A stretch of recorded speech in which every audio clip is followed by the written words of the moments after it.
Et là, maintenant, je vais vous donner une idée du webinaire avant de donner la parole à notre animatrice, Delaney.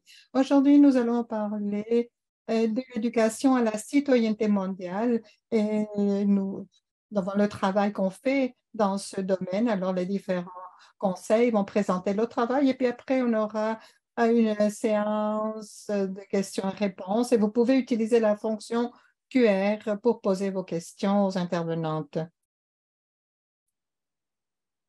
Alors, maintenant qu'on a déjà parlé de tous nos détails techniques, je suis sûre que nous allons hâte de commencer à travailler. Alors, je vais vous présenter Delaney Evold. Delaney est une travailleuse culturelle, une autrice et une artiste qui vit à Kinuktuk, à Halifax, et puis elle a un baccalauréat en beaux-arts de l'Université Concordia, d'une maîtrise en histoire de l'art à l'Université Queen's. Elle a travaillé pour le Musée canadien de l'immigration au Quai 21. Delaney a travaillé aussi pour le Musée canadien de l'immigration et est membre du conseil d'administration et aussi euh, et, et- et puis aussi les membres du conseil d'administration d'associations artistiques à but lucratif Youth Art Connection. Donc, je donne maintenant la parole à Delaney. Merci beaucoup, Giuliani, pour cette présentation.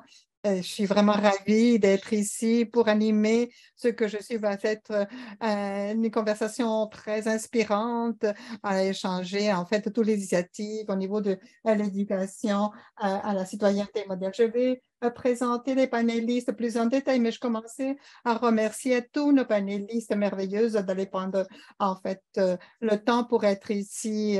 Donc, je vais accueillir Jackie de la station de l'Alberta, Nancy de Lacosie, James de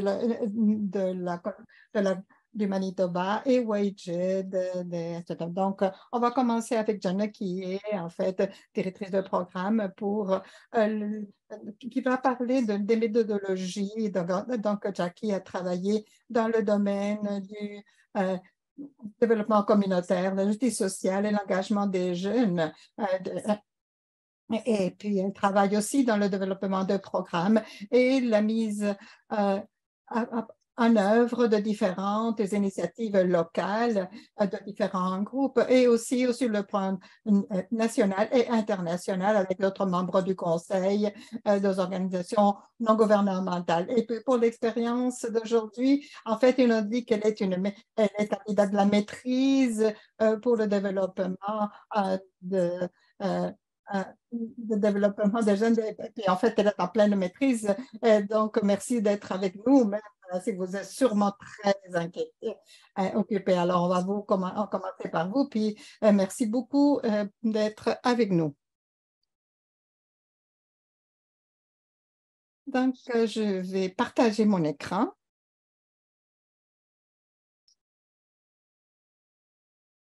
Alors, merci beaucoup.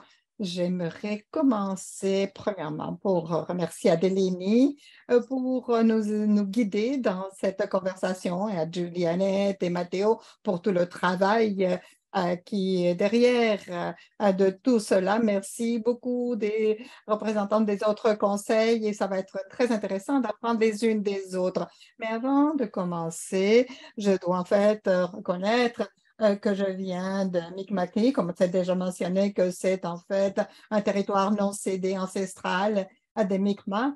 Et personnellement, moi, je vous parle de ma communauté de Anishinaabe, qui est tout près des Premières Nations de Anishinaabe, et en fait aussi la terre des pensionnats des Anishinaabe. Je pense que c'est important de le mentionner, parce que quand on grandit euh, que dans une collectivité où on nous rappelle tout le temps de cela, quand les pensionnés, par exemple, quand le pensionnat a brûlé, ça a été vraiment des mémoires clés et des expériences au sein de la communauté.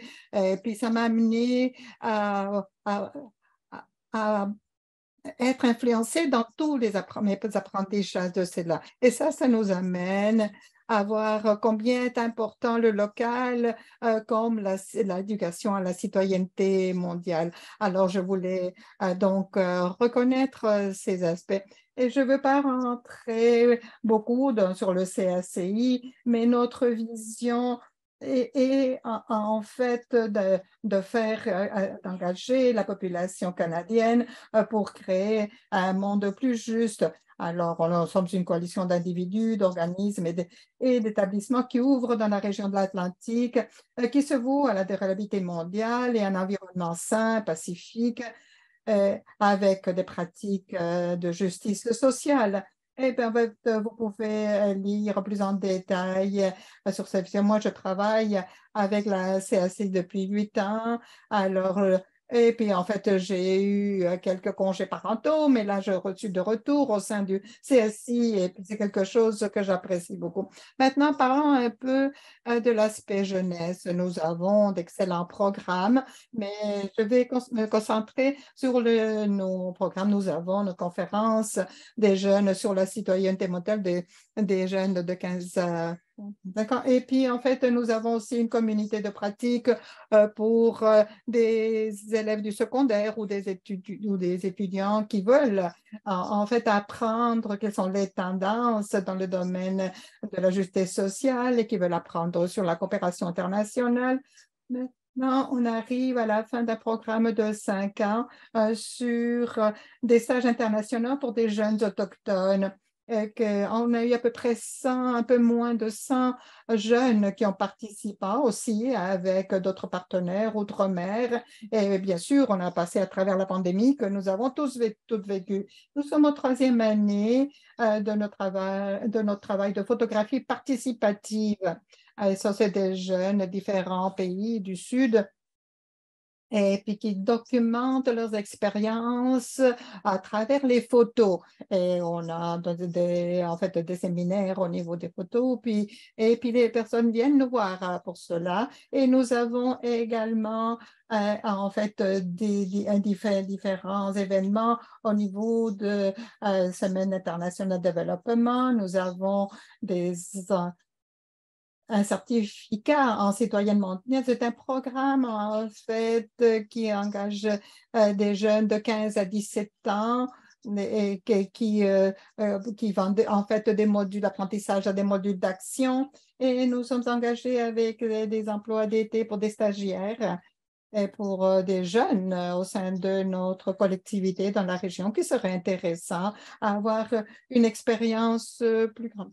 Mais quand je pensais à ce que j'allais dire aujourd'hui, c'était au moment où j'étais en train de faire la promotion de notre conférence sur la citoyenne, l'éducation à la citoyenne mondiale. Et bien, en fait, il y avait 3 points. Remettre en question, créer, tisser de liens, transformer. Et quand je pensais au niveau d'éducation à la citoyenne mondiale, ces mots me revenaient comme des liens communs pour ces programmes. Alors, je vais parler de ces programmes jeunesse, mais je ne voulais pas entrer avec trop de détails. Mais ce que je voulais parler des méthodes qu'on utilisait, qu'on a trouvées, qui étaient euh, en fait réussi en termes d'un apprentissage à long terme et qui nous mènerait à ce on a fait maintenant comme programme jeunesse et puis et bien sûr de l'échanger quand c'est nécessaire pour mieux répondre aux besoins de nos différentes jeunesses. Donc, je vais me concentrer sur ces différents défis.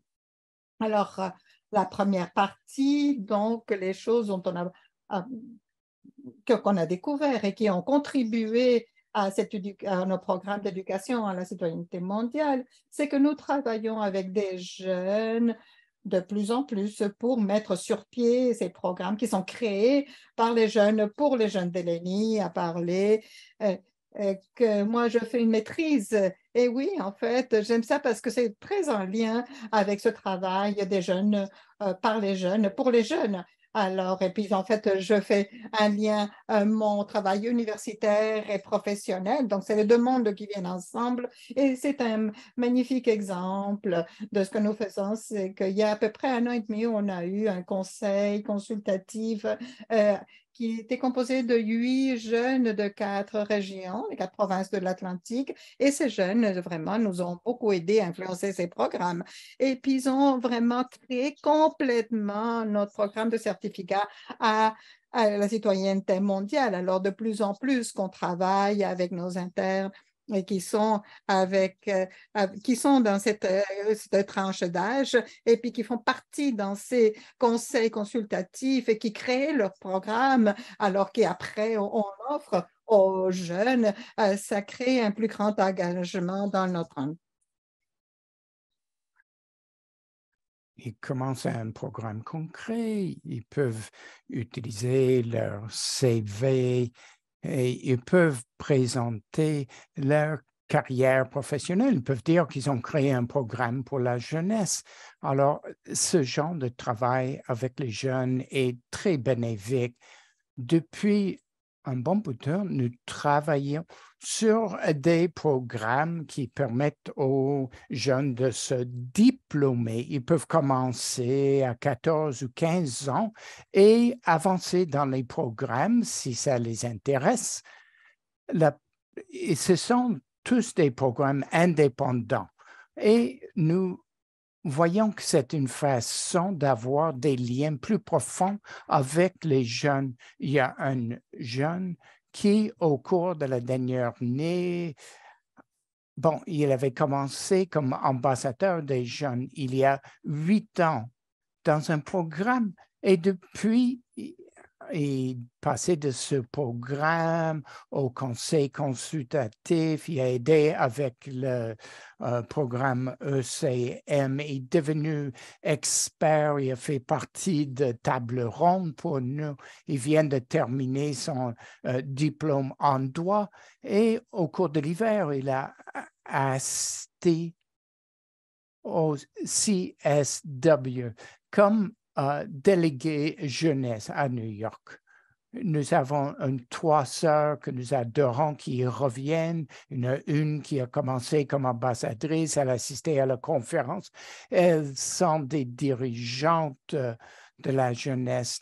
Alors, ces programmes qui peuvent être un début et ensuite passer dans un programme de certificat, apprendre plus et ensuite être des leaders et faire partie des programmes de stage. Tout ça a contribué à engagement de citoyenneté mondiale. On crée des programmes autour des ODD. La plupart des conseils le font, je suis sûr, mais c'est une bonne façon de créer des problèmes pour se concentrer sur les intérêts des jeunes. Il y a 17 programmes et ils peuvent s'intéresser à 5, à 11 et ils peuvent se concentrer sur l'ODD qui les intéresse. Et les ODD, on les utilise aussi dans le programme Photo Voice avec un thème de genre. On a regardé tous les ODD avec le type du genre. Alors, c'est important de continuer à travailler avec cette optique jeunesse. Maintenant, le certificat que j'ai déjà mentionné, tisser des liens. Une partie de notre travail importante, c'est celle-ci. Il y a la représentation, les liens intergénérationnels et les partenaires. Nous avons un conseil régional. Nous travaillons dans les 4 provinces atlantiques que vous connaissez. Dans la représentation, c'est là où nous commençons. On veut toujours assurer qu'on représente les 4 provinces, pas seulement les capitales ou les communautés avec plus de population. Chaque année, depuis 8 ou 9 ans, entre 3 à 5 jeunes Inuits qui participent au programme et maintenant une sœur qui recommande sa sœur pour travailler au programme. Il y a une représentation régionale et on veut assurer les jeunes des communautés rurales un peu plus éloignés. Et dans nos programmes, nous voulons être sûrs d'avoir des jeunes dans les conférences. Les jeunes doivent représenter les autres, ceux qui vont assister. Quelquefois, on attend jusqu'à la dernière minute, mais on veut savoir qui assiste. Et on veut être sûr que nous avons des leaders qui représentent les différentes identités. La représentation est l'aspect intergénérationnel. Pour la conférence, il est fondamental d'assurer que les aînés, les animateurs, leur représentation communautaire proviennent de tous les âges et nous essayons beaucoup avec les stagiaires au cours de l'été de donner des occasions de mentorat, pas forcément avec notre personnel, mais ça peut être avec des membres qui travaillent dans une carrière où les jeunes veulent commencer à travailler. Alors, on veut que les jeunes qui travaillent avec nous, on veut qu'ils puissent faire quelque chose qui conforme à leurs besoins et aux nôtres en même temps.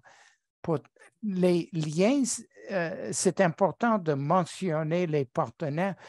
PhotoVoice est un bel exemple.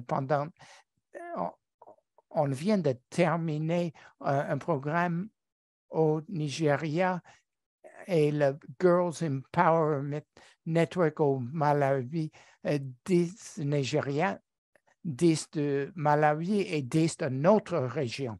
Et chaque semaine, il y avait des intervenants et des experts des trois pays pour être sûr que les voix qu'on entend correspondent à la représentation. On veut penser aux liens et il faut faire un effort pour tenir compte de cette réalité. Maintenant, vous voyez les galeries de PhotoVoice.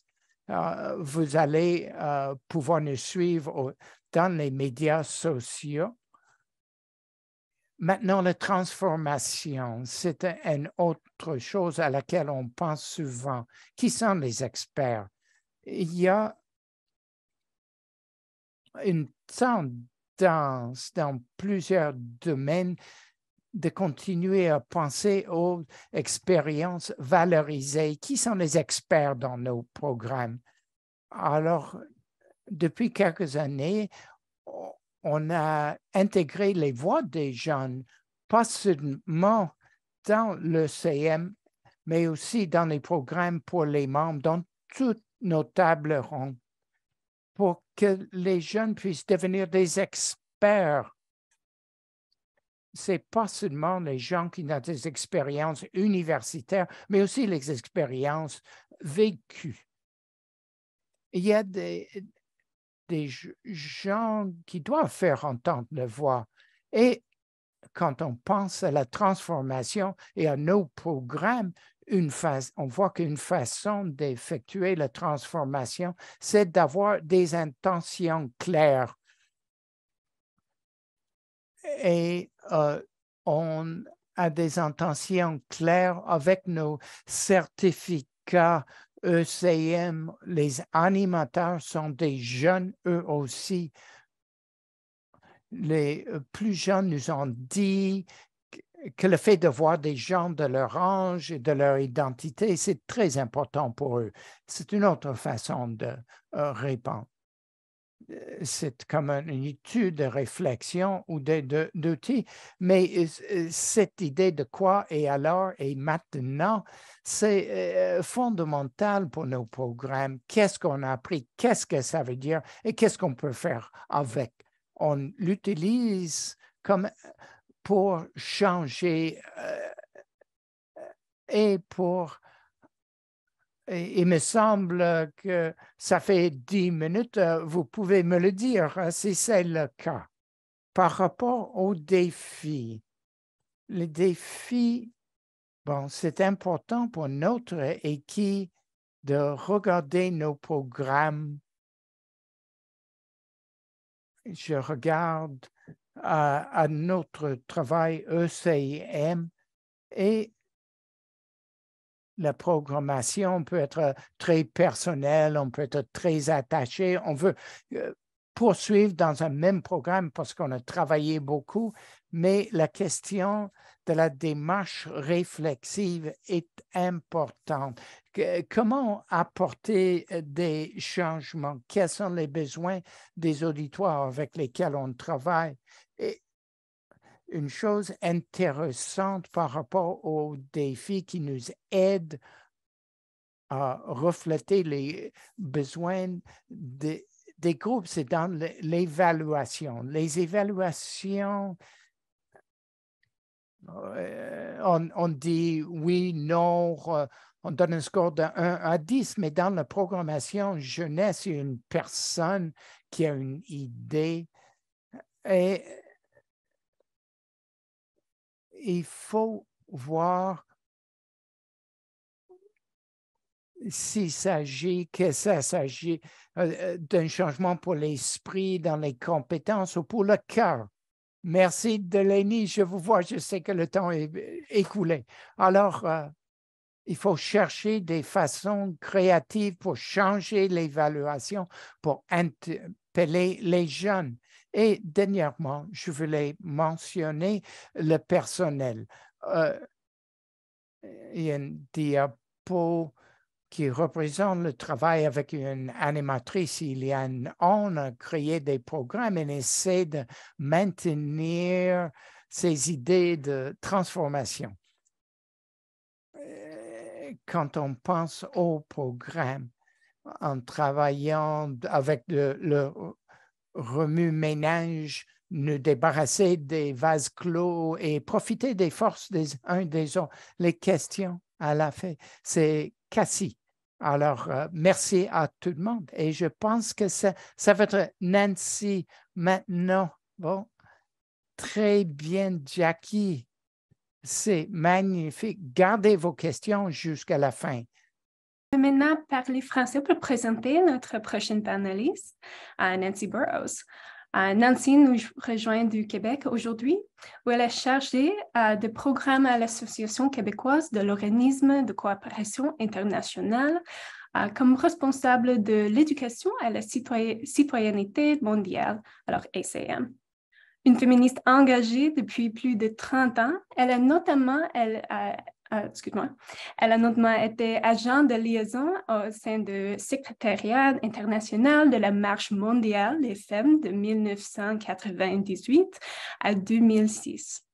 Arrivée à AQOC et au printemps 2018, elle est responsable de la mise en œuvre d'un plan d'action pour ECM visant à accroître la sensibilisation et la mobilisation de la population québécoise relativement à divers enjeux de solidarité internationale. La trame de fond de son engagement réside dans la lutte internationale contre le sexisme, le racisme et l'homophobie, sous le regard de l'analyse féministe intersectionnelle. Alors, merci et bienvenue au Nancy. Oh, Nancy, mute. Merci. Est-ce que vous m'entendez? Merci. Tout va bien? Super. Bien, merci tout le monde. Donc, moi, je vais présenter un peu la vision générale de l'éducation à la citoyenneté mondiale développée par la COSI et par ses membres. Et je vais terminer la présentation avec une présentation d'un projet particulier très stimulant en éducation à la citoyenneté mondiale, ou ECM, qui est présentement en cours à la COSI, au Québec. Donc, je vais commencer avec mon petit PowerPoint. Donc, ça va, je pense, vous le voyez. Alors, donc, la COSI est comme le ACIC et d'autres conseils, évidemment, mais nous, en termes de notre membership, peut-être juste le général, en termes de notre membership, nous sommes composés de 70 organisations membres. Donc, des individus ne sont pas membres de la COSI, contrairement à certains autres conseils. Donc, nous avons 70 organismes membres, donc de coopération et solidarité internationale. Pour commencer avec un petit brin d'histoire sur l'approche d'éducation à la citoyenneté mondiale.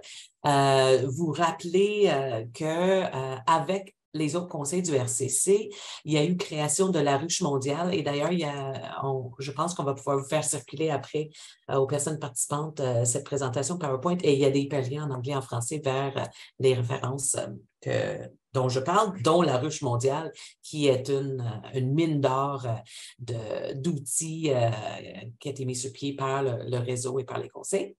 Et je crois que je ne m'en rappelle pas exactement l'année. Je pense que la ruche était en 2015 ou 2016, si je ne m'abuse. Et nous, à la COSI, on a eu nos premiers rendez-vous autour de la notion d'éducation à la citoyenneté mondiale en 2017. Évidemment, nos membres faisaient l'engagement du public, faisaient toutes sortes d'activités de sensibilisation et tout ça, mais on ne parlait pas en termes d'éducation à la citoyenneté mondiale comme notion pour l'englober avant ce rendez-vous en 2017. Et l'ECM est devenu une approche transversale pour la COSI par la suite. Donc, c'est dans nos planifications stratégiques de 5 ans qui a été lancée en 2015. Et nous avons, à partir de 2000, même avant 2017, en fait, il y a eu tout un travail de co-construction d'un cadre de référence. Et donc, ce cadre de référence-là est un document, et d'ailleurs, qui existe en anglais, français et en espagnol sur notre site web. Et ça définit un peu qu'est-ce que l'éducation à la citoyenneté mondiale pour nous. C'est les fruits de travail de plus de 2 ans d'un comité. Nous avons eu un deuxième rendez-vous. Il y a eu 29 organismes de coopération internationale qui ont été impliqués dans la co-construction de notre définition commune de l'ECM qui a été adoptée finalement en 2019. Et nous avons fait, je vais vous montrer une petite capsule vidéo qui, dans le fond, prend qu'est-ce que la définition d'éducation à la citoyenneté mondiale et en donne quelques exemples. Donc, je vais arrêter ça 2 secondes et nous allons faire un magnifique défi de montrer une vidéo en français puis écouter le son en anglais pour l'interprétation. Fait que je vais dire un petit 3, 2, 1, go pour Scott quand il peut partir le son en anglais. Donc, je pense que vous le voyez ici. On va dire 3, 2, 1, go! À l'Association québécoise des organismes de coopération internationale, la COSI, nous constatons que le monde dans lequel nous vivons est jonché d'inégalités économiques, politiques, sociales et écologiques. Des rapports de pouvoir inégaux existent à l'intérieur de nos sociétés ainsi qu'entre les peuples et les nations. Nous croyons également qu'il nous appartient de changer les choses pour créer un monde plus juste et plus équitable.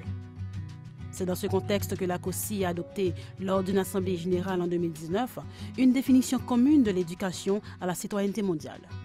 L'éducation à la citoyenneté mondiale, ou ECM, est une réponse à l'urgence d'agir face aux enjeux locaux et globaux.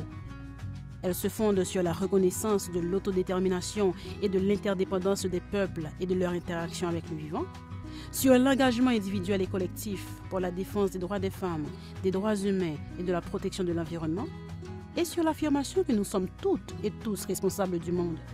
Le CM permet de comprendre les causes structurelles des rapports de pouvoir qui créent des injustices et des inégalités.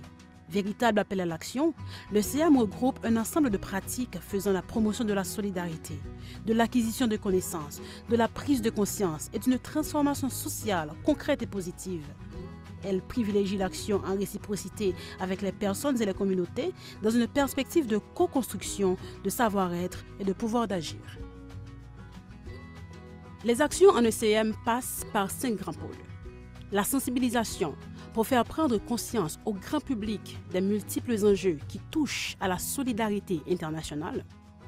La formation, pour renforcer les capacités, comprendre les rapports de pouvoir et d'inégalité, tant à l'échelle locale que globale. La recherche, pour enrichir ou construire de nouvelles connaissances dans un esprit de collaboration entre les personnes et les groupes. La mobilisation des gens dans un mouvement commun pour valoriser le collectif et mettre de l'avant l'apprentissage par l'agir. Le plaidoyer, pour faire pression sur les affaires publiques et politiques afin de proposer des alternatives et augmenter notre impact politique. Le travail des organismes de coopération internationale en partenariat avec d'autres groupes mène à des changements concrets Et c'est justement ça, le CIM. C'est des ateliers, des conférences, de l'animation scolaire, des marches, des kiosques, du mentorat, des événements publics, des cercles d'éducation populaire, du théâtre-forum, de la recherche-action, des signatures de pétitions, des rencontres de députés et bien plus. La différence se fait parce que des milliers de gens s'impliquent. Par exemple, Elodie et d'autres élèves ont mobilisé leur entourage pour faire changer le programme éducatif de leur école afin d'inclure l'éducation internationale et environnementale dans les cours. Manu a participé à Québec sans frontières comme des milliers d'autres jeunes avant lui. Après avoir vécu une expérience de solidarité internationale au Sénégal, il s'est impliqué au retour dans un groupe d'aide aux personnes itinérantes pour devenir un acteur de changement local.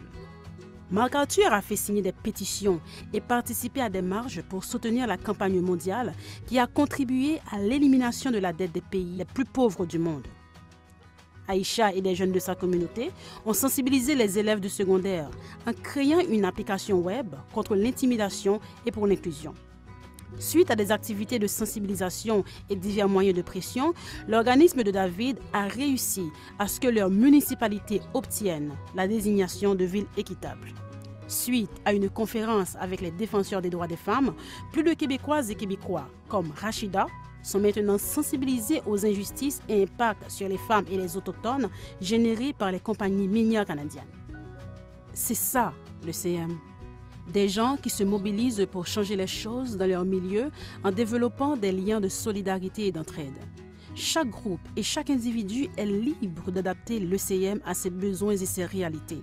Par l'engagement, la sensibilisation, la mobilisation, le plaidoyer et le partage d'expériences, les personnes apprenantes deviennent des actrices de changement pour l'édification d'un monde égalitaire, juste, équitable, inclusif, durable, solidaire et pacifique. Le CM est donc une démarche globale qui vise à développer ou renforcer chez les individus et les collectivités les capacités, la compétence et l'engagement. Ces trois pôles de transformation entraînent des changements personnels dans nos gestes et comportements, des changements relationnels dans nos relations avec les autres et la planète, et finalement des changements systémiques dans nos politiques et dans l'organisation socio-économique et environnementale. Le CM renforce ainsi le développement de rapports de réciprocité et d'interdépendance plus justes et équitables entre les personnes et les peuples. C'est sur le terrain qu'on voit le mieux à quoi ressemble le CM. Grâce au travail constant de milliers de personnes membres d'organismes de coopération et de solidarité internationale, nous avançons tous les jours vers un monde plus juste, égalitaire et respectueux des droits humains. Le CM sert alors de guide pour l'action et de cadre de référence commun pour que nous puissions avancer ensemble vers un monde meilleur, ici et ailleurs. Si vous désirez en apprendre davantage, le document explicatif de l'ECM est disponible en français, en espagnol et en anglais sur le site internet de l'ACOSI au www.acosi.qc.ca/ECM.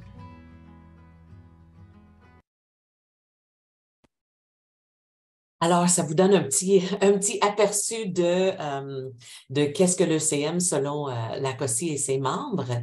Et je vais juste poursuivre avec, ce ne sera pas long, de redonner mon, excusez, PowerPoint.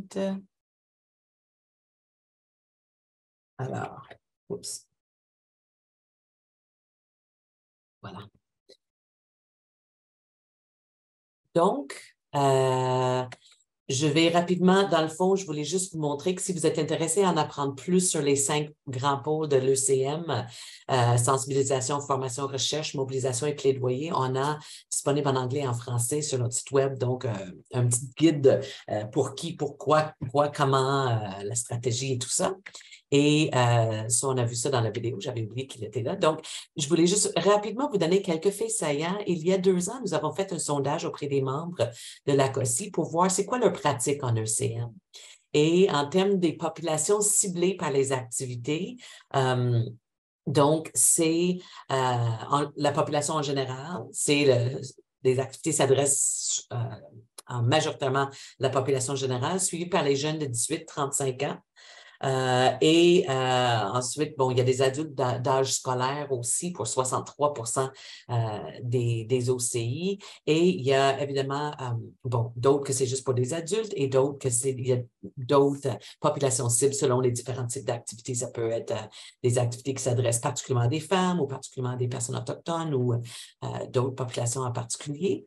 Et les lieux des activités. Donc, contrairement à d'autres conseils, la notion d'éducation à la citoyenneté mondiale est consacrée à ce que l'on fait dans le milieu scolaire. Pour la COSI, ça inclut des activités éducatives dans les espaces formels, non formels et informels. Donc, dans les espaces formels, il y a des activités d'ECM qui se passent dans les établissements d'enseignement, dans les écoles aux adultes, dans d'autres types d'écoles ou de centres de formation. Dans les espaces non formels, donc structurés, mais parallèles au système officiel diplômante, là, je dirais.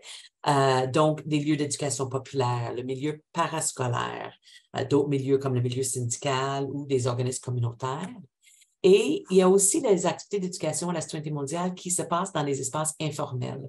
Donc, des situations non structurées, que ce soit dans les lieux de divertissement, des fois c'est des parcs, des festivals, des activités extérieures ou dans la vie quotidienne, sur le marché de travail, dans les endroits de loisirs ou de sport. Donc, ça, c'est un peu le portrait. Et les types d'activités, bien, on a vu un peu dans la vidéo, mais ça, c'est d'autres types, donc d'exemples, des activités jeunesse, production de matériel, accompagnement, formation, webinaire, atelier. Et là, j'arrive à la fin, je pense, de mon temps alloué. Très rapidement, on voulait juste vous parler d'un projet qu'on a lancé cette année qui s'appelle le collectif Ensemble pour l'éducation citoyenne. Au Québec, il y a un nouveau cours obligatoire qui sera implanté dans les 2795 écoles primaires et secondaires à travers le Québec dès l'automne 2024. Donc, c'est un cours obligatoire qui les enfants vont le suivre pendant 10 des 11 ans entre la première année et la dernière année de l'école de secondaire. Donc, c'est un cours de l'âge de 6 à 17 ans. Ça s'appelle Culture et citoyenneté québécoise. Et c'est un cours qui basé sur le dialogue et la pensée critique. Alors, avec l'arrivée de ce nouveau cours-là, il y a des petites affaires qui n'ont pas marché dans mon visuel. Les points d'interrogation sont supposés être des petites flèches. Donc, c'est pour donner une idée de quelques-unes des thématiques abordées par ce cours obligatoire. On parle d'identité, la relation à soi, la planète, l'éducation à la sexualité, le rapport au numérique, l'organisation politique et sociale, la culture religieuse, la vision du monde, la vie en société, l'égalité, l'inclusion sociale, l'engagement social, droits et libertés, pouvoir, inégalité sociale, environnement et transition écologique. Donc, c'est quelques-uns des thèmes qui seront traités de la première année à la dernière année, première année du primaire à la dernière année du secondaire, et donc offerts aux jeunes. Alors, il y a un besoin criant de matériel pédagogique. Au Québec, le ministère de l'Éducation ne donne pas ou ne crée pas crée le programme avec des objectifs pédagogiques, mais ne crée pas le matériel comme tel. Donc, à l'initiative de l'ACOSI et des membres, nous avons lancé un collectif de coordination de ce collectif-là avec d'autres groupes, dont un groupe féministe en éducation à la sexualité, un groupe autochtone en décolonisation et d'autres. Et on va produire des recueils d'activités éducatives pour offrir aux professeurs par le biais de la co-construction, et on va donc prendre le matériel, tous les groupes, vous voyez dans les logos des groupes écologistes et autres, défense de droits, qui sont membres du collectif, et on va le travailler avec du matériel, avec des professeurs et des conseillers pédagogiques. Je termine, c'est mon dernier diapo de Lenny. Et donc, c'est vraiment l'idée de co-construire du matériel pédagogique pour ce cours-là avec des outils qui sont inspirés de l'éducation populaire, l'apprentissage expérientiel et qui vont pouvoir donc offrir aux professeurs du matériel pédagogique, donc dans une perspective d'éducation à la citoyenneté mondiale. Là, j'ai fini. Donc, je peux répondre tantôt aux questions. Merci beaucoup, Nancy. Alors,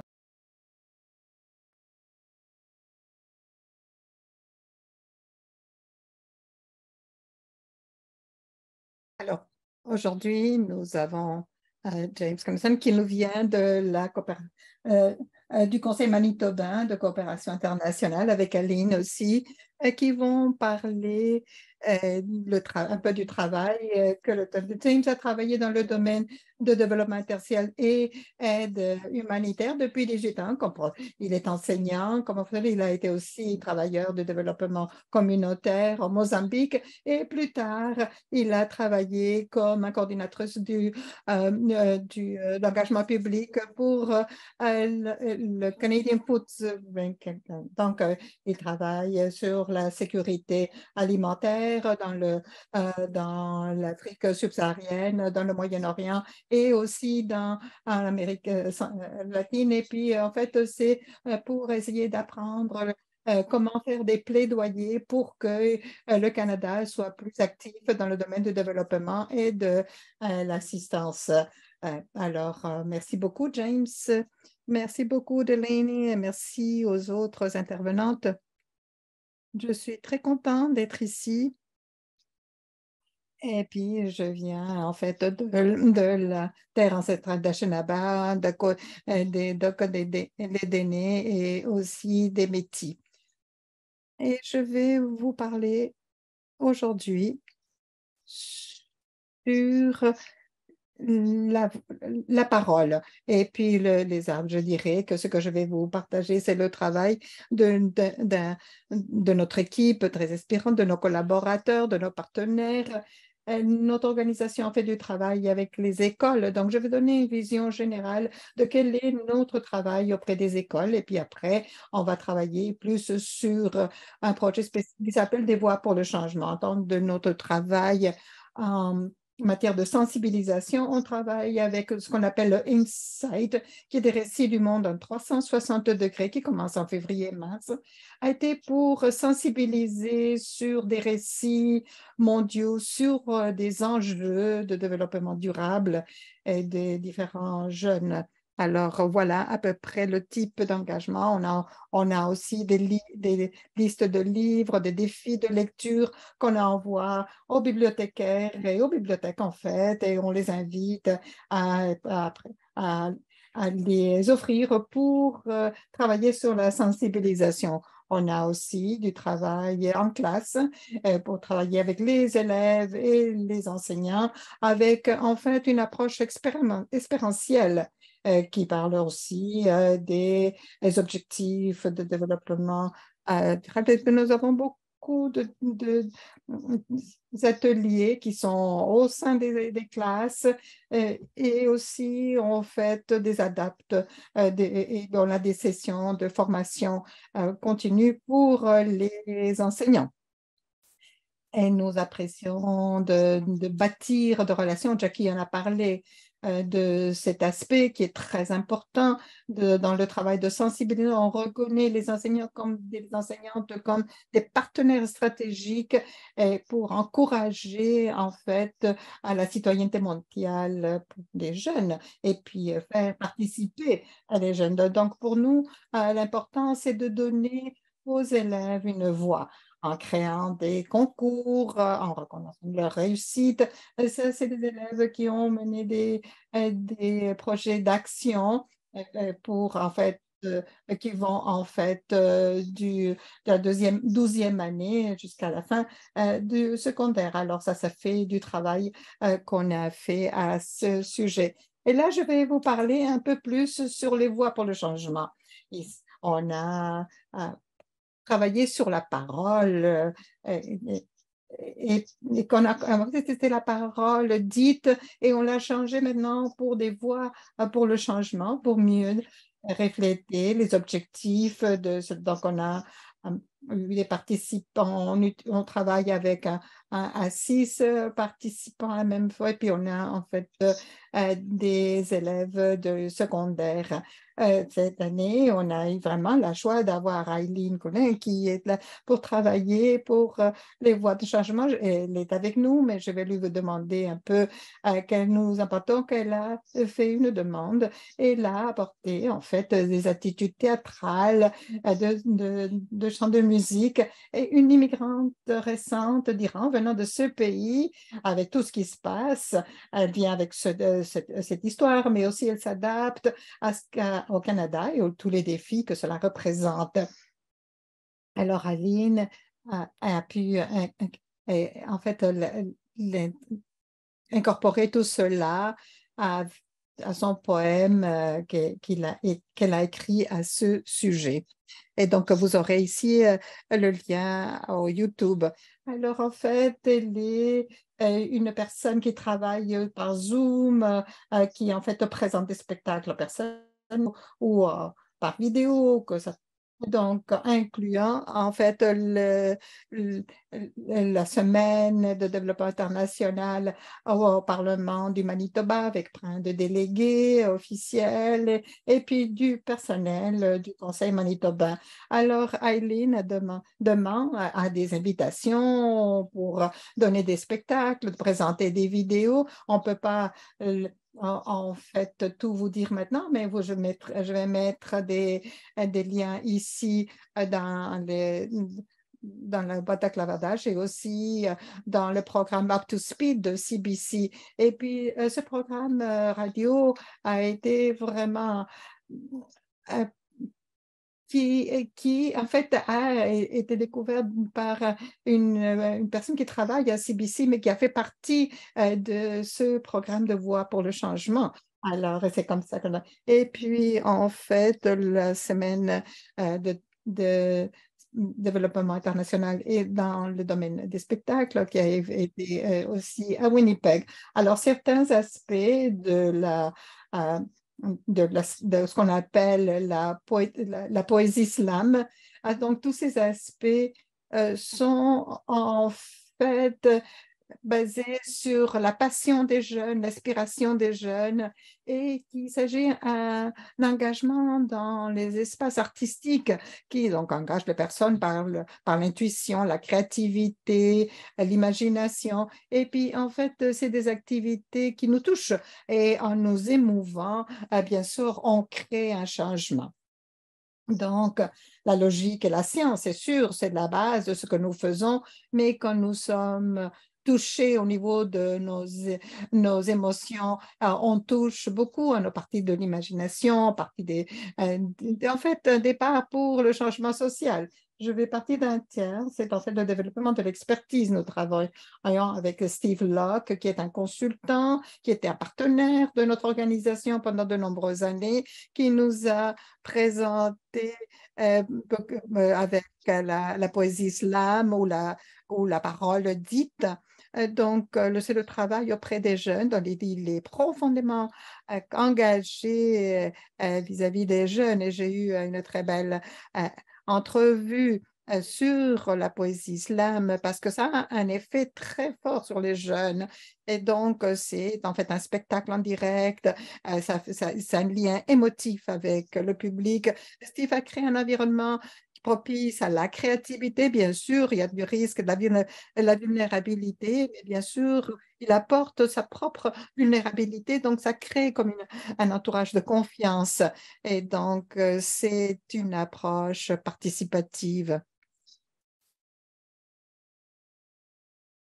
Donc, la production et la promotion, mais en fait, je dois dire que notre équipe sont tellement talentueux dans comment transmettre tout cela. Mais en fait, on met l'accent sur les spectacles en direct pour ces expériences en direct. Alors ici, un peu de comment est-ce qu'on travaille sur les différents aspects. Alors, c'est une des façons de comment est-ce qu'on fait la promotion. Et je vais finir avec une citation d'une participante et c'est une femme iranienne, jeune, qui habite à l'Alberta, qui était en fait, qui travaille dans l'organisation au sein de la collectivité iranienne et puis qui a assisté à beaucoup de ces événements. Et selon Eileen, les mots d'Eileen touchent en fait tout ce que moi j'ai vécu comme immigrante, la douleur qu'on a vécue pendant toutes ces années et qu'on ne pouvait pas exprimer à cause de la dictature en Iran. Elle l'a dit à voix haute. Son poème a rappelé qu'il n'y a pas une seule femme iranienne ne pouvait vivre une vie normale, qu'elle vive en Iran ou non. même si vivre en Iran, c'est encore plus difficile. Je voulais mettre cette photo parce qu'on était là vraiment une célébration Manitoba avec la communauté iranienne où elle a fait aussi un spectacle en direct. Alors, je voulais vous dire qu'il faut dire bravo encore une fois à notre équipe. Parce qu'ils sont vraiment fiers de partager leur travail et de combien ce travail est important en fait. Et je voudrais juste donner à Eileen la possibilité. En fait, je l'ai entrevue l'autre jour. Je lui ai dit, ben, parle-moi un peu de ton projet. Et puis, elle s'est elle a voulu venir participer à cet événement. Je vais lui donner quelques minutes pour qu'elle partage un peu. Alors, si tu peux mettre ton micro, s'il te plaît, et puis donne-nous 3 questions rapides. Premièrement, comment, et pour la première fois, es-tu impliqué dans les voies pour le changement? Donc, merci pour tout. Être ici. Attends, est-ce que vous l'entendez bien? Est-ce qu'on entend bien, Eileen? Est-ce que vous m'entendez? Oui. Oui, on entend. Très bien. Très bien. Alors, premièrement, merci. Merci beaucoup de me permettre de participer. Je ne sais pas si... Oui, je pense que tu as différents... mais on entend très bien. Alors, pas de problème. Alors, oui, Eileen, s'il vous plaît.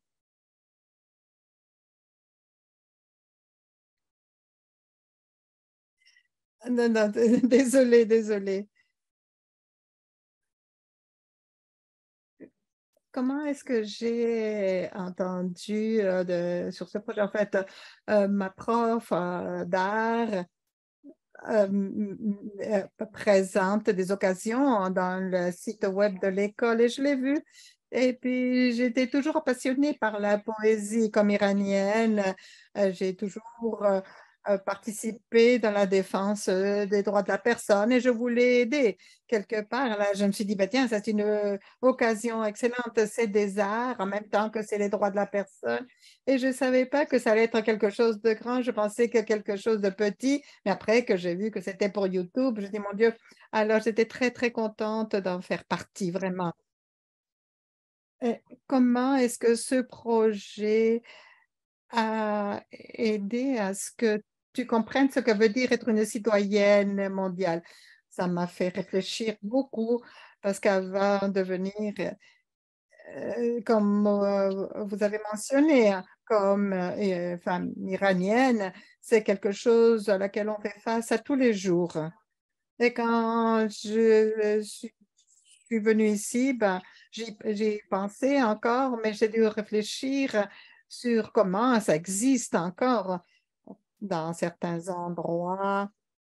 Il y a la discrimination envers les femmes qui est peut-être différente, peut-être plus nuancée, plus subtile qu'en Iran. Mais en faisant partie de ce projet, et j'ai fait des recherches sur les projets d'autres personnes. J'ai vu les différentes présentations sur YouTube. Moi, je me concentre plus sur les droits des femmes, mais il y avait en fait toute la question du réchauffement climatique. Et puis, en fait, ça m'a fait réfléchir et être beaucoup plus consciente des autres enjeux. Alors, et comment ce projet t'a touché, t'a changé? J'ai toujours voulu partager mon expérience, mes expériences à quelqu'un qui n'est pas à mon groupe proche de famille ou d'amis, mais je voulais exprimer ce que j'ai vécu dans les 2 dernières années, puis les transmettre par un poème. Et puis ça fait que ces expériences étaient devenues beaucoup plus concrètes, parce qu'avec le temps passe et et les choses deviennent mémoire. Et puis tu n'es pas tout à fait consciente de tout ce qui t'est arrivé, mais en fait, quand tu l'écris et quand tu le rends en spectacle, tu deviens de beaucoup plus conscient. Il nous reste 1 minute. Je voudrais juste dire si tu veux ajouter quelque chose avant de retourner en classe, parce que je pense que tu fais de l'école buissonnière. Non, c'est très bien, il n'y a pas de problème. moi, je pourrais dire que l'art a fait partie toujours à aider au changement dans le monde, que ce soit la poésie, la musique, la peinture, même d'aller à des galeries d'art. C'est quelque chose qui bouge.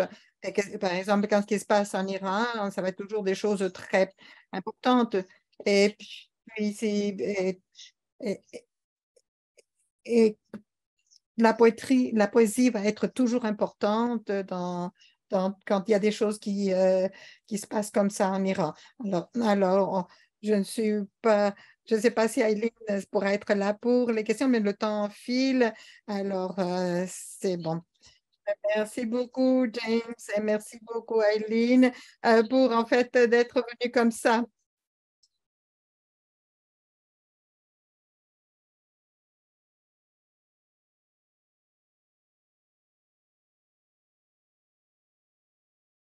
Maintenant, enfin et surtout, nous sommes rejoints par Wajd Al-Alabi de ACGC pour conclure nos panélistes avant de passer aux questions. Alors, elle ne veut pas parler en français, mais moi, j'ai besoin de parler en français pour ça. Alors, Wajd est responsable de l'éducation à la citoyenneté mondiale pour le Programming Inspiring Action de l'Alberta Conseil pour la coopération mondiale. Elle est titulaire d'un baccalauréat honorifique en psychologie de l'Université de l'Alberta et d'une maîtresse de civilisation de Proche et du Moyen-Orient, de même qu'en études diasporiques et transnationales de l'Université de Toronto. Avant de rejoindre ACGC, elle a occupé divers postes de recherche liés aux technologies climatiques durables, à la préservation et au développement du patrimoine culturel et la communication interculturelle au Canada.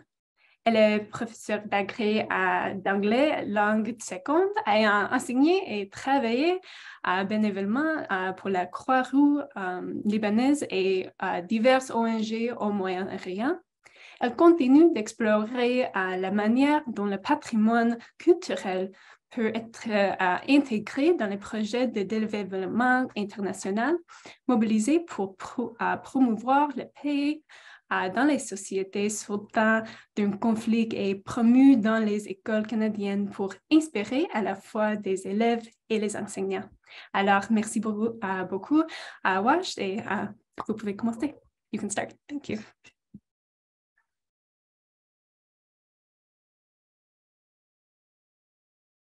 OK. Bonjour à tout le monde. Merci beaucoup, Delaney, pour cette présentation. Merci de m'avoir invité aussi. Je m'appelle Wajd. Je suis responsable de la sensibilisation et l'éducation à la citoyenneté mondiale. Je veux parler de notre organisme et notre approche à la citoyenneté mondiale, ainsi que de programmes que nous continuons à favoriser en Alberta. Nous avons rétabli de plus de 40 organisations et d'individus qui travaillent dans le développement durable et la citoyenneté mondiale. Nous voulons mobiliser les Albertains pour participer à l'égalité des sexes dans l'information renforce. Notre vision, c'est que tout le monde peut réaliser son plein potentiel et prospérer, devenir des citoyens engagés au sein d'une société juste et inclusive. Nous voulons mobiliser les Albertains pour favoriser leur engagement et devenir des citoyens du monde. On veut renforcer les capacités des organismes du réseau, défendre les intérêts du monde auprès du gouvernement et pour accroître la sensibilisation. Un des véhicules principaux est l'éducation. Nous comprendre le CM comme une philosophie de vie, une façon de percevoir et de comprendre le monde. C'est veut dire un sentiment d'appartenance à la communauté mondiale, les membres peuvent éprouver de la solidarité, une identité collective ainsi qu'une responsabilité collective d'agir à l'échelle locale et mondiale. Notre modèle est fondé sur différents aspects d'apprentissage.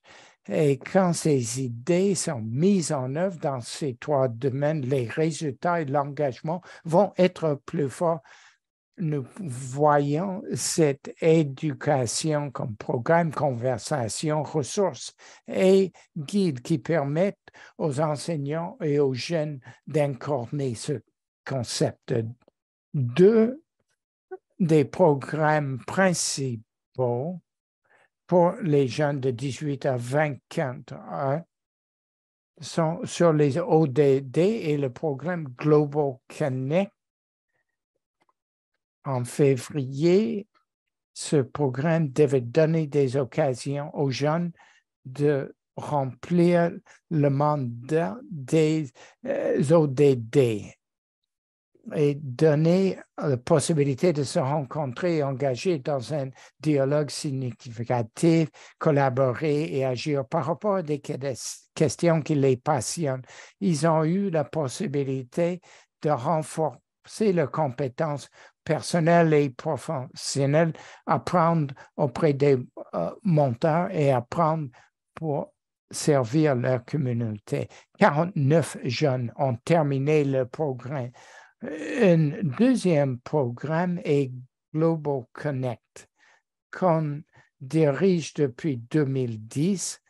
Ça s'appelait avant Change Your World Youth Leadership. Par le passé, les jeunes voyageaient vers des zones comme Éthiopie, le Pérou, et c'était dirigé de façon collaborative par des partenaires. En commençant en 2019, on a commencé à utiliser une nouvelle approche. On a établi des partenariats avec nos membres et d'autres initiatives pour donner aux jeunes la possibilité d'apprendre sur la coopération internationale avec le dialogue et de façon pratico-pratique. On a travaillé avec des organismes au cours de l'été à l'automne. Les participants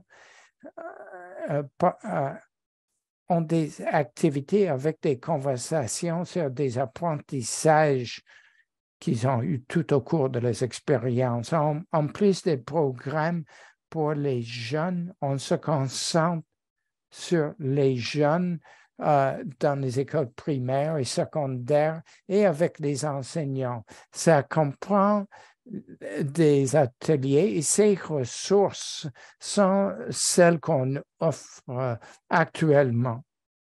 Les arbres à problèmes et à solutions ont été créés en partenariat avec une école en 2017 et 2018, mais on a reconçu ces ateliers et on les a présentés en 2022. On a fait des études sur 2 personnes qui ont effectué des transformations. On utilise ces arbres à problèmes et à solutions pour penser aux causes profondes d'un problème communautaire, passer à l'action et ensuite évaluer les impacts. Une autre ressource est de cette activité au-delà d'une simple histoire créée en 2020 et 2021. C'était pour que les élèves de 7e à 12e année puissent comprendre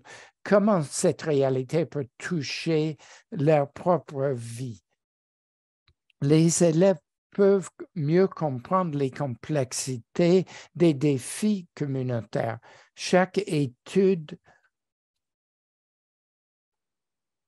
l'activité a été créée en partenariat, en solidarité avec des organismes de solidarité internationale, avec les partenaires internationaux.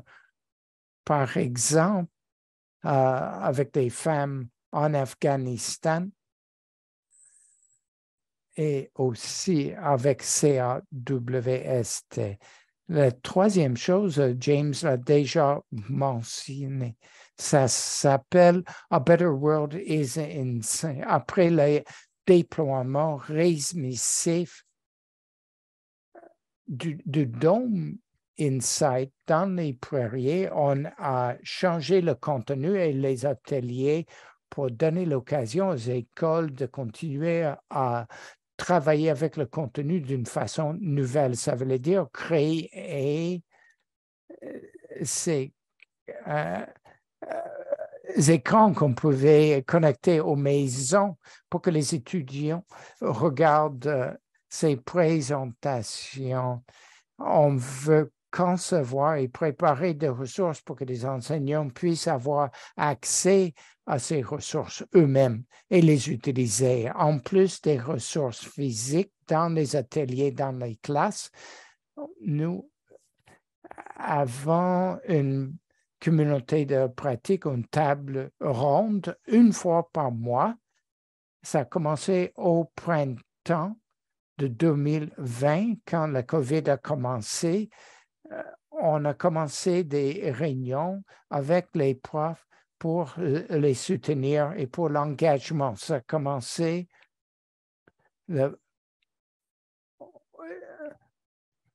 au cours des 2 prochaines années. Nous avons conçu quelque chose de différent pour les communautés de pratique, et de 2022 à 2023, on a l'initiative une table ronde.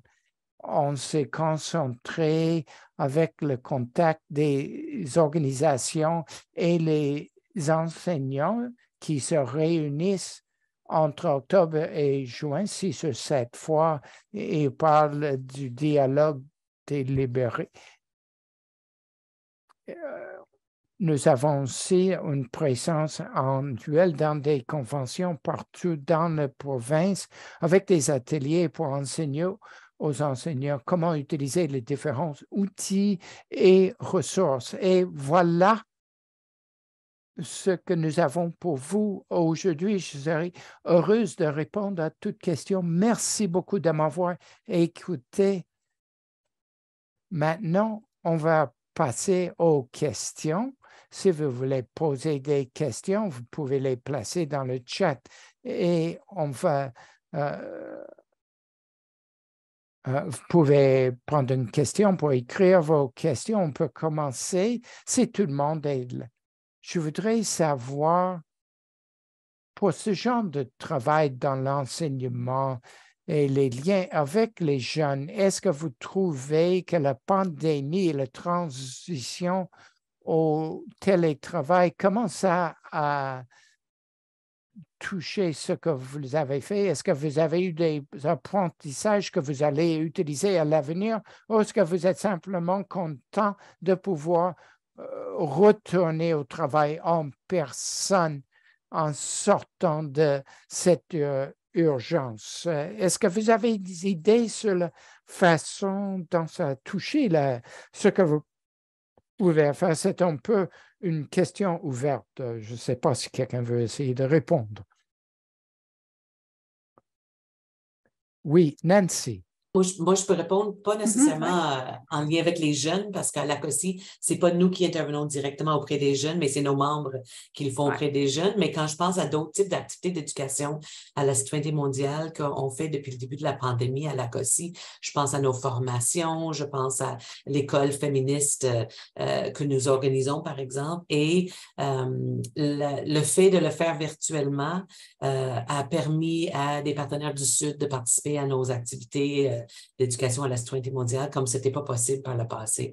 Et c'est un des effets vraiment positifs de la pandémie ou du travail virtuel, c'est de pouvoir avoir des dialogues, des discussions, même des projets de co-construction avec non seulement des personnes ici, pour notre part au Québec, mais aussi avec des partenaires qui se trouvent en Afrique, en Amérique latine, en Asie. Ça fait que c'est une des choses positives qu'on trouve, nous, l'évaluation du virtuel.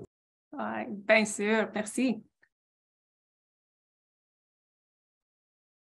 Est-ce que si vous avez d'autres réponses à cette question, Je serais très contente. Nous avons aussi une question de la boîte à clavardage.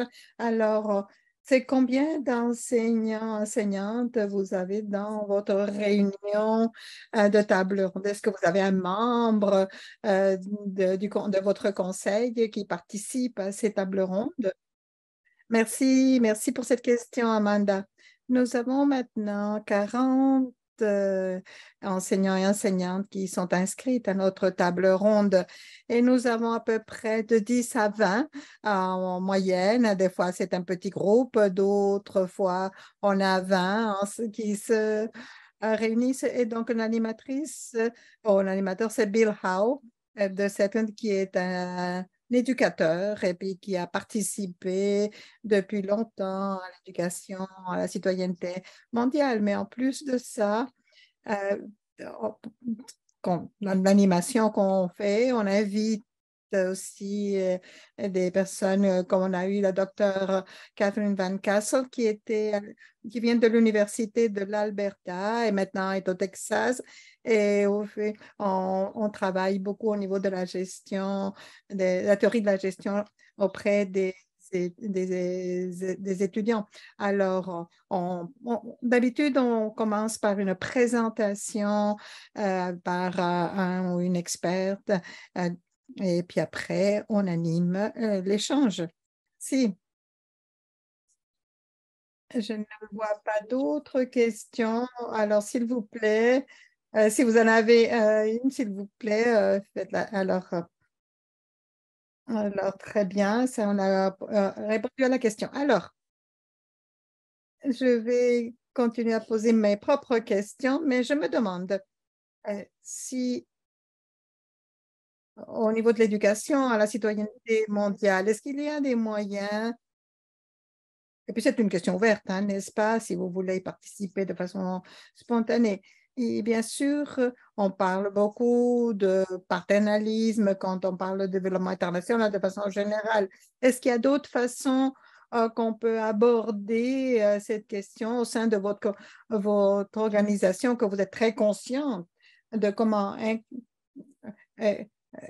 incorporer le développement international et l'éducation à la citoyenneté mondiale de cette façon plus consciente de ces embûches, ou quel type de questions vous avez, de quelle façon de travailler sur le plan éthique. Oui, il y a Millie qui est ici, une collègue. Alors, au niveau des programmes auprès de la jeunesse, nous avons, je ne sais pas, quand on parle de structure, on parle de structure à tous les niveaux.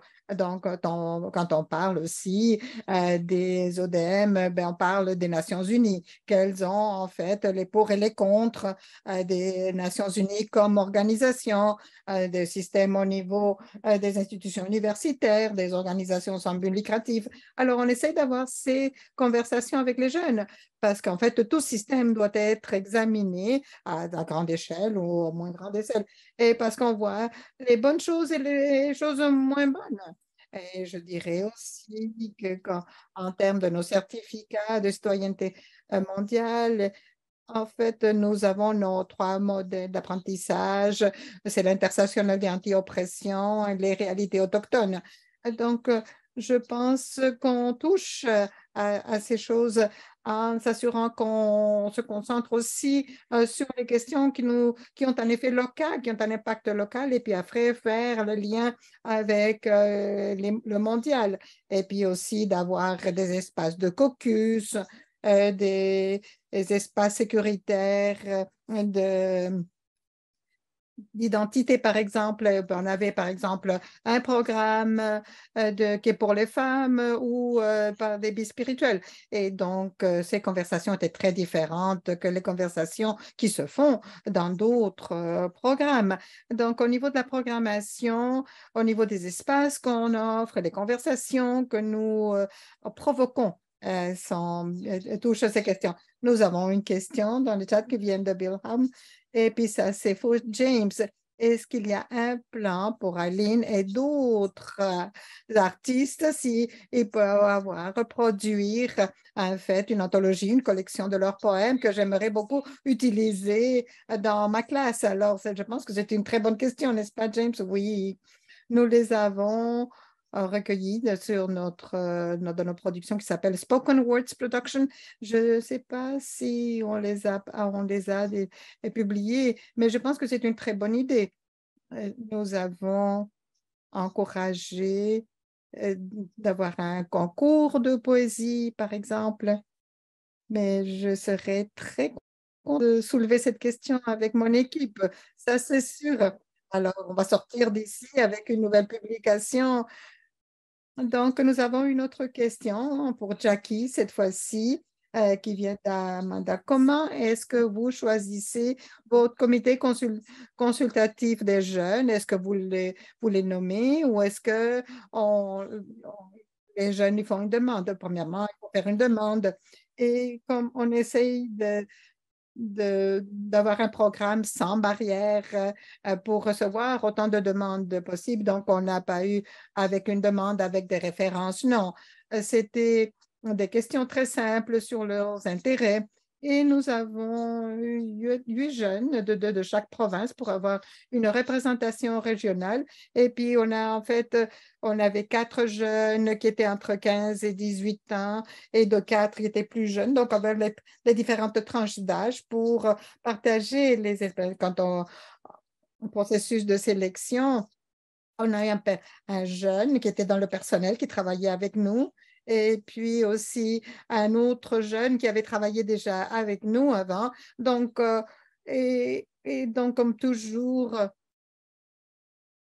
en fait, on essaye de s'éloigner de tous les différents modèles ou des différentes structures coloniales, d'avoir d'autres façons de choisir et que ces voix des jeunes qui étaient dans ces comités étaient merveilleux. C'était vraiment un groupe excellent de consultants. Alors, il y en a 6 des 8 qui sont encore actifs.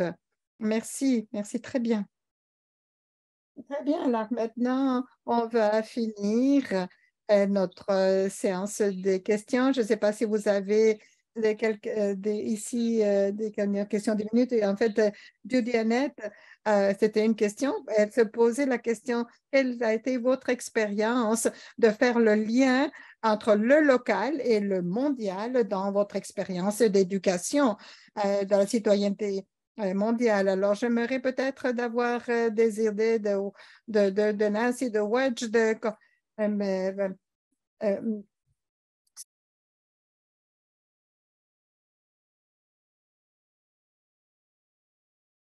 pour l'un ou l'autre, c'est une question ouverte. Je pourrais commencer.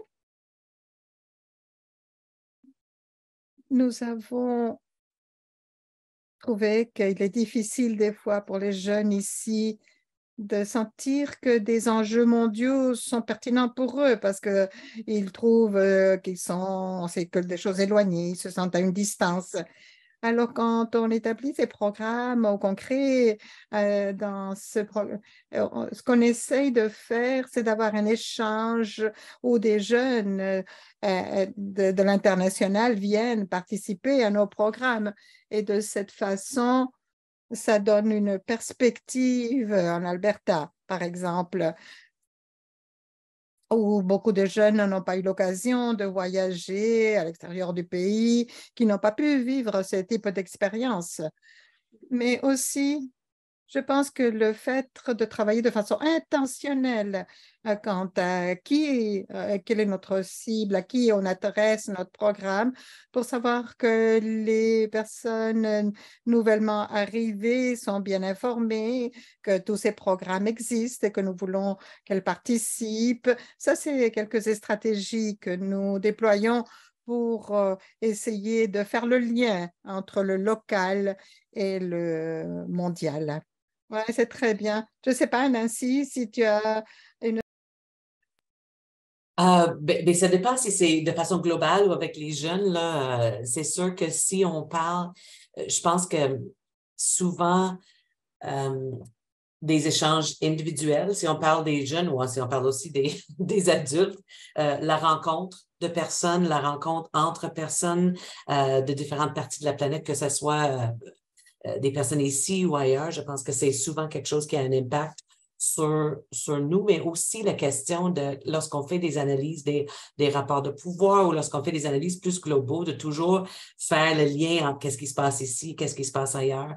Et quand on pense à la pandémie, pour revenir à la première question que vous aviez, Delaney, la pandémie était aussi une occasion pour démontrer comment nous sommes tous interreliés à travers la planète et comment nos systèmes sont interreliés. Nous sommes interdépendants comme peuple qui habitons cette planète. Quand on pense, puis quand je pense aux jeunes, entre autres, les enjeux environnementaux, les enjeux de changement climatique, c'est quand même des enjeux qui préoccupent beaucoup de jeunes et c'est des fois, en prenant quelque chose qui nous préoccupe, qu'on est capable de faire des liens, que c'est pas juste nous, notre communauté, mais de sortir de la communauté pour cette vision, c'est ça, du local et au global.